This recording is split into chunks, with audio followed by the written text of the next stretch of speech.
Lock down ہے وہ کہا جا رہا ہے کہ کچھ تھوڑا سا ڈیلے کیا گیا جب اسٹارٹنگ والا کیا جب 3 ہفتے کا, تو اس سے پہلے جو ہے بہت سارے لوگوں کے اندر جو ہے وہ کرونا جو ہے وہ پازیٹیو ہو چکا تھا, اور ان کا جو 14 ڈیز کا کرنٹائن پیریڈ تھا وہ نہیں کیا گیا, جس کی وجہ سے جو ہے وہ ڈیتھ زیادہ ہو گئی.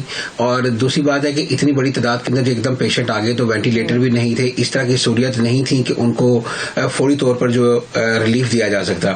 اور یہی وجہ ہے کہ جب آپ کے پاس 10-15 پیشنٹ آ جائے ایک ہاسپٹل کے اندر تو آپ کے پاس 3-4 وینٹیلیٹرز ہوں تو پھر آپ کے لیے مشکل ہو جاتا ہے چوز کرنا کہ کس بندے کو جو ہے وہ فوری طور پر جو ہے وہ ٹریٹ کیا جائے اور کس کو بعد میں کیا جائے. تو یہ جو اسٹارٹنگ کے اندر ڈیتھس ہوئی ہیں اس کی وجہ یہ ہے, اور ابھی بھی کہا جا رہا ہے کہ اس وقت پیک پیریڈ جو ہے وہ آنا باقی ہے. تو آپ اندازہ لگا لیں کہ 900 کے قریب, ٹھیک ہے, 800 اس طرح ڈیتھس ہو رہی ہیں ڈیلی کی بیسس کے اوپر. اور کل پھر ایک اور برطانوی میڈیا کی طرف سے خبر آئی کہ یہ جو ڈیتھس ہیں یہ ساری ہسپتال کے اندر ہو رہی ہیں. اس کے علاوہ 2000 سے زائد ایسی اموات ہیں کرونا وائرس کی وجہ سے جو لوگ گھروں کے اندر جن کی ڈیتھ ہوئی ہے. تو اگر آپ اس طرح کریں تو یہ 12,000 سے بھی زیادہ جو ہے وہ نمبر آف ڈیتھس بنتی ہیں. صحیح. تو یقینی طور پر یہ صورتحال ابھی گورنمنٹ نے 3 ہفتے کا لاک ڈاؤن کو پھر ایکسٹینڈ کیا ہے. بالکل لاک ڈاؤن ہے, میں اسی بارے میں پوچھ رہی تھی کہ ایک تو پاکستانی طلبہ وہاں پر موجود ہیں, کچھ پاکستانی ہیں جو وہاں پر پھنسے ہوئے بھی ہیں. ابھی ہم نے کل بھی خبر دیکھی کہ مینچسٹر سے بھی لوگوں کو لانے کے لیے اسپیشل فلائٹس آپریٹ کی جائیں گی. تو اس حوالے سے جو پاکستان ایمبیسی ہے وہ کیا کام کر رہی ہے, پاکستانیوں کو کس حد تک فیسیلیٹیٹ کیا جا رہا ہے, ان کو کیئر کیا جا رہا ہے؟ دیکھیے میں کہوں گا کہ بہت سارے معاملات کے اندر جو ہے وہ کلیئرٹی نہیں ہے. یہاں پر جو لوگ ہیں وہ کبھی ہائی کمیشن فون کرتے ہیں, کبھی ٹی وی چینلز کے دفاتر میں فون کر رہے ہیں, ان کو ای میلیں کر رہے ہیں کہ ہم اپنے پاکستان جانا چاہتے ہیں وہاں پر. لیکن یہاں پر کبھی کہہ دیا جاتا ہے جی فلائٹ جو ہے فلان ڈیٹ کو آ رہی ہے, لوگ جو ہے وہ ٹکٹوں کے لیے دوڑتے ہیں, بات چیت کرتے ہیں, اس کے بعد پتا چلتا ہے جی وہ فلائٹ نہیں آ رہی, وہ تو کینسل ہو گئی, اب دوبارہ فلائٹ نئی ڈیٹ کا آپ کو بتایا جائے گا. تو یہاں پر ہزاروں کی تعداد میں طلباء بھی ہیں, اس کے علاوہ جو وزٹر یہاں پر آئے ہوئے آتے ہیں جیسے روٹین کے اندر, وہ بھی یہاں پر پھنسے ہوئے ہیں. کیونکہ ایک فلائٹ کے اندر 120-25 سے زیادہ افراد کو جانے کی اجازت نہیں ہوتی, کیونکہ وہ ہر جو ہے وہ 2-3 سیٹوں کے بعد جو ہے ایک سیٹ ایلوکیٹ کرتے ہیں تاکہ ظاہر ڈسٹینس رکھا جائے. تو اس لیے پھر بہت سارے لوگ ابھی تک یہاں پر اسٹک ہیں, روزانہ ایمبیسی میں فون کرتے ہیں. کبھی کہا جاتا ہے جی 2 دن بعد ایک فلائٹ آنے جا رہی ہے اور اس کے اندر آپ کو لے جایا جائے گا. کبھی کہتا ہے جی یہاں سے جو ہے واپس خالی جائے گی. پھر جب وہاں پہ جاتے ہیں, اس لیے بھی لوگ کچھ ڈر رہے ہیں کہ جب وہاں پہ جاتی ہے فلائٹ تو پھر وہاں پر جو ہے وہ ایک ٹیسٹ کرنے کے لیے کم از کم 48 گھنٹے درکار ہوتے ہیں, تو وہاں پر ہوٹلز کے اندر رکھا جاتا ہے. تو اس لیے کافی لوگ یہاں پر پریشانی کا شکار ہیں, خصوصاً پاکستانی.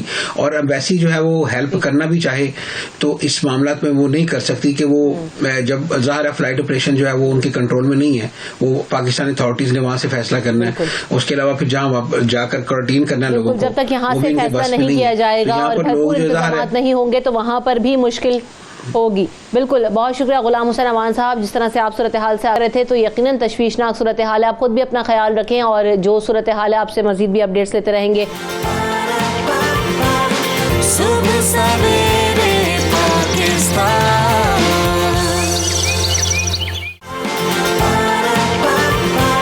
صبح سویرے پاکستان.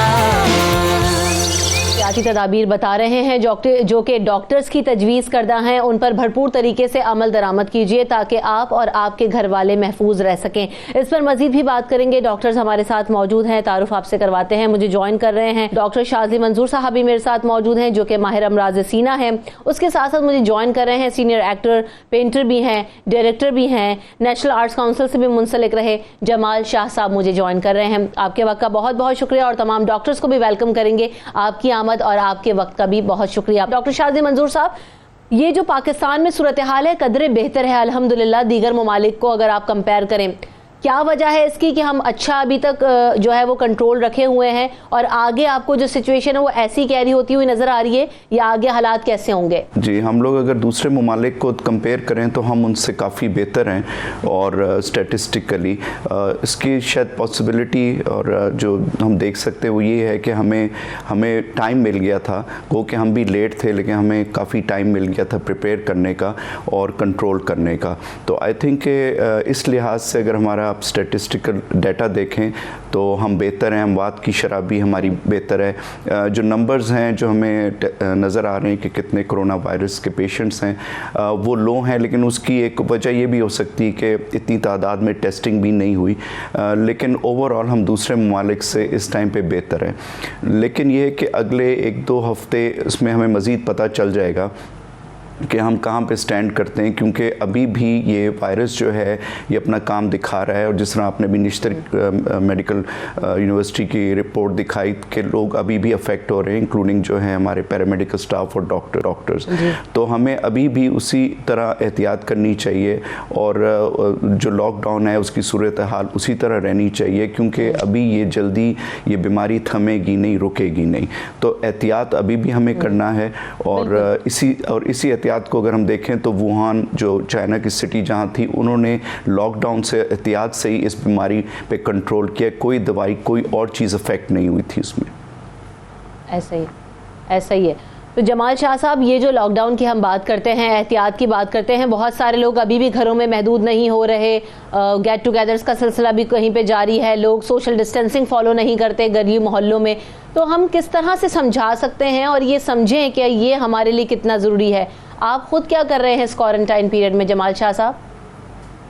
میں تو اس کوارنٹائن پیریڈ میں ذرا زیادہ وقت مجھے ملا ہے، میں کریٹیوٹی کی طرف زیادہ آ گیا ہوں. لیکن ڈاکٹر صاحب درست کہہ رہے تھے اور سب درست کہتے ہیں کہ یہ سوشل ڈسٹینسنگ جو ہے یا فزیکل ڈسٹینسنگ یہ بہت ضروری ہے. ہمیں اندازہ نہیں ہوتا جب تک خدا نہ خواستہ کوئی بندہ یعنی وائرس سے افیکٹڈ نہ ہو تب تک وہ یہ سمجھتا ہے کہ وہ بالکل محفوظ ہے اور اس کو کورونا ٹچ بھی نہیں کر سکتا. ہمارے پاس سب سے بڑا ہتھیار صرف اور صرف احتیاط ہے، اور جو تدابیر احتیاط کی سجیسٹ کی گئی ہیں ڈاکٹرز کے ذریعے، ایکسپرٹس کے ذریعے، اس پہ بہت اسٹرکٹلی عمل ہونا چاہیے. میں سمجھتا ہوں کہ گورنمنٹ کو ایک کمیونیکیشن اسٹریٹجی تیار کرنی چاہیے جو بہت آسان پیرائے میں لوگوں کو ہر وقت انفارم کرتی رہے، اور وہ تمام زبانوں میں ہو، تمام علاقوں میں ہو. یہ بہت ضروری ہے کیونکہ ہمارے پاس وسائل UK کی طرح یا امریکہ کی طرح یا چائنا کی طرح نہیں ہے، اور ہم چائنا کی طرح ڈسپلن قوم بھی نہیں ہے. لہٰذا میری گزارش سب سے یہی ہوگی کہ بہت زیادہ احتیاط کریں. یہی ایک حل ہے، ورنہ کوئی ویکسین وغیرہ تو ہے نہیں. خدا کا فضل ہے کہ اب تک ہم ذرا قدرے محفوظ ہیں، لیکن کچھ بھی ہو سکتا ہے. احتیاط بہت ضروری ہے. صحیح بات ہے، بالکل. تو ڈاکٹر شاذلی منظور صاحب، ایک اور چیز یہ کہ ابھی لاک ڈاؤن کی صورتحال ہے، ابھی اس کو مزید ایکسٹینڈ کر دیا گیا ہے فار 2 ویکس. تو لیکن جزوی طور پر کچھ پرمیشنز بھی دی گئی ہیں کچھ سیکٹرز میں کہ آپ کام کر سکتے ہیں، SOPs فالو کر کے یہ ٹرمز استعمال کی گئی. آپ سمجھتے ہیں کہ وداؤٹ SOP ہمارے یہاں جو لوگ لاک ڈاؤن تھا، جب اسٹرکٹ لاک ڈاؤن میں لوگ گھروں میں اس طریقے سے بند نہیں ہوئے یا لوگوں کو ابھی بھی بات سمجھ میں نہیں آئی، تو ان SOPs پہ بڑا عمل درآمد کریں گے گلی محلوں میں جو دکانیں ہیں یا دیگر سیکٹرز جن کو آپ نے الاؤ کیا ہے کام کرنے کے لیے؟ جی بہت امپورٹنٹ آپ نے بات کہی ہے. جب ابھی انہوں نے الاؤ نہیں کیا تھا، لاک ڈاؤن تھا، تب بھی ہم بہت زیادہ ٹریفک دیکھ رہے تھے، بہت سارے لوگوں کو سڑکوں پہ دیکھ رہے تھے. اور ڈیفینیٹلی جب اتنے لوگ اتنی تعداد میں ہوں گے تو اس طرح کا SOP فالو کرنا مشکل ہوتا ہے. ہمیں اپنے بیہیویئر چینج کرنے میں بھی بہت ٹائم لگے گا. بہت سارے لوگ کیئرلیس ہیں ایک طرف اور بہت سارے لوگ خوف میں بھی مبتلا ہیں. لیکن اگر آپ نے یہ بازار اور یہ چیزیں اس طرح کھولنی شروع کر دیں تو ظاہری بات ہے لوگوں کی تعداد بڑھ جائے گی اور آپ کو ایک جگہ پہ بہت سارے لوگ نظر آنے لگ جائیں گے، جھمکٹا ہونے لگ جائے گا. اس کی سمپل مثال یہ ہے کہ اگر ایک مریض جو ہے وہ کرونا کا ہے تو وہ اپنے 20 سے 25 لوگوں کو یہ لگا سکتا ہے. یہ کافی کنٹیجیس کنٹیجیس ڈیزیز ہے. تو آپ امیجن کر سکتے ہیں کہ کتنی بڑی تعداد میں لوگ جو ہے اس سے افیکٹ ہو سکتے ہیں. جس طرح ابھی آپ نے ہاسپٹل کی ایک ویڈیو دکھائی اور ایک رپورٹ دکھائی کہ وہ تو ہاسپٹل کے اندر جہاں پہ پھر بھی چلیں کوئی ماسک پہن رہے تھے ڈاکٹرز, پھر بھی تھوڑی بہت احتیاط کر رہے تھے, کہ کس طرح ڈاکٹرز اور پیرامیڈیکل سٹاف جو ہیں افیکٹ ہو گئے. اسی سے ہمیں اندازہ لگایا جا سکتا ہے کہ یہ کتنی خطرناک بیماری ہے اور کتنی کوئکلی یہ دوسرے کو جو ہے وہ اپنی لپیٹ میں لیتی. اس کو ہم یہ کہتے ہیں یہ پری سمپٹومیٹک اس کا ایک ٹرانسمیشن ہوتی ہے. مریض کو جو کیری کر رہا ہوتا ہے وائرس, جو بندہ ہوتا ہے, اس کو سمٹمز کے بغیر وہ دوسروں تک جو ہے بات کرنے سے, کھانسی کرنے سے, عام بات کرنے سے, کلوز ڈسٹنس سے بہت سارے لوگوں کو متاثر کر سکتا ہے. تو اس لیے اس وائرس, یہ ہڈن وائرس ہے, اس کا پتہ نہیں چلتا. ہاں علامات ہو جاتی ہیں تو پھر تو احتیاط کر لیتے ہیں لوگ, لیکن ایک مریض ہے جس کو ابھی علامات ہی شروع نہیں ہوئی تو وہ صرف کلوز باتیں کرنے سے, گفتگو کرنے سے, بیٹھنے سے, لوگوں کے ساتھ گپ شپ مارنے میں ہی بہت سارے لوگوں کو متاثر کر سکتا ہے.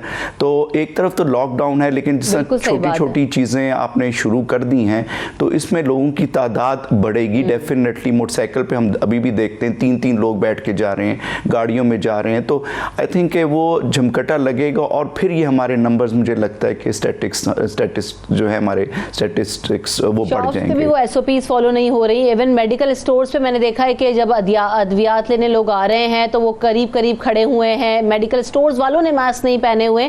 تو بڑا جو ہے نا وہ مجھے تشویش ہوئی ہمیشہ کہ جب یہی لوگ ایس او پیز فالو نہیں کرے تو آج ایس او پیز بنا کے آپ نے سیمنٹ کی دکانیں کھولنے کا اعلان کیا ہے, آپ نے دیگر دکانیں کھولنے کا اعلان کیا, تو کیسے ان ایس او پیز پر آپ فالو کروائیں گے؟ درزی کی دکان کھول دیں. تو یہ ساری چیزیں جو ہے نا وہ ہمیں سوچنے کی ضرورت ہے کہ لوگ ہماری یہاں سمجھ نہیں رہے. جمال شاہ صاحب, آپ نے کہا کہ بڑی کریٹیوٹی جو ہے وہ آپ اس وقت بڑا کریٹیو ٹائم گزر رہا ہے کوارنٹائن پیریڈ میں, کیا کر رہے ہیں؟ ہم آرٹ ایڈ کے ذریعے کوشش کر رہے ہیں کہ وہ طبقہ جو بہت زیادہ متاثر ہے, یعنی وہ لوگ جو روزانہ کی بنیاد پہ روزگار کماتے تھے یا دیہڑی دار تھے, جو لاک ڈاؤن کی وجہ سے بالکل بے روزگار ہو گئے, ہم کوشش کر رہے ہیں کہ ہم فنڈز ریز کریں اور ان تک مدد پہنچا سکیں. اب تک ہم 1000 سے زیادہ گھرانوں کو کور کر سکے ہیں. اس کے لیے ہمیں ہمارے دوست احباب وغیرہ کنٹریبیوٹ کر رہے ہوتے ہیں. ہم نے ایک اور انیشیٹو یہ لیا ہے کہ پاکستان کے تمام بہت سارے آرٹسٹوں سے کام لے کے ڈونیٹ انہوں نے کیا ہے, اس کی آن لائن آکشن ہم نے رکھی ہے. اس آن لائن آکشن میں بہت پاکستان کے معروف فنکار بھی شامل ہیں. ہم چاہتے ہیں کہ یہ تصاویر لوگ خریدیں جو آسودہ حال لوگ ہیں, جو افورڈ کر سکتے ہیں, اور ہمیں اس قابل بنائیں کہ ہم زیادہ بہتر طریقے سے زیادہ لوگوں تک پہنچ سکیں. کیونکہ یہ ایسا وقت ہے کہ اگر ہم نے ان کا خیال نہیں رکھا تو ایک بہت بڑی مشکل پیش آ سکتی ہے. جب لوگ بالکل بھوک ننگ سے پریشان ہو تو وہ کچھ بھی کر سکتے ہیں, نکل سکتے ہیں, اور وہ لا اینڈ آرڈر کی سچویشن بن سکتی ہے. ضرورت اس بات کی ہے کہ کمیونیکیشن اسٹریٹجی بہت اسٹرانگ ہو تاکہ عام آدمی کو پتہ چلے کہ اس سے کیا کرنا ہے کیا نہیں کرنا ہے. لوگ یہ اس مفروضے میں نہ رہیں کہ انہیں کورونا جو ہے وہ اٹیک نہیں کر سکتا, کسی کو بھی کر سکتا ہے. تو نہ یہ عمر دیکھتا ہے, نہ ذات, نہ پات, نہ رنگ, نسل. تو احتیاط بہت زیادہ کرنی چاہیے ہمیں. صحیح, بالکل صحیح کہہ رہے ہیں. تو جس طریقے سے جس کیپیسٹی میں جس سے جو ہو رہا ہے وہ کر رہے ہیں, اور آپ لوگ بھی بڑا اچھا کام. جمال شاہ صاحب بریک لیتے ہیں, بریک کے بعد جب واپس آئیں گے تو ذرا مزید بھی اس گفتگو کے سلسلے کو آگے بڑھائیں گے. ہمارے ساتھ رہیے. صبح سویرے پاکستان,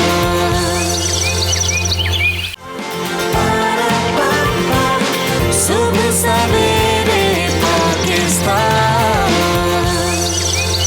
سویرے پاکستان میں آپ کو ایک بار پھر کہیں گے خوش آمدید. سو پروفیسر ڈاکٹر فرید ظفر صاحب نے بھی ہمیں جوائن کیا ہے, جو کہ پرنسپل ہیں جنرل ہاسپٹل لاہور کے. Welcome to the show professor doctor Farid Zafar Sahab. سب سے پہلے ہم یہی بات کر رہے ہیں کہ جو صورتحال ہے پاکستان کے اندر, لاک ڈاؤن میں ابھی کچھ حد تک ریلیف دیا گیا ہے, ایکسٹینشن تو ملی ہے.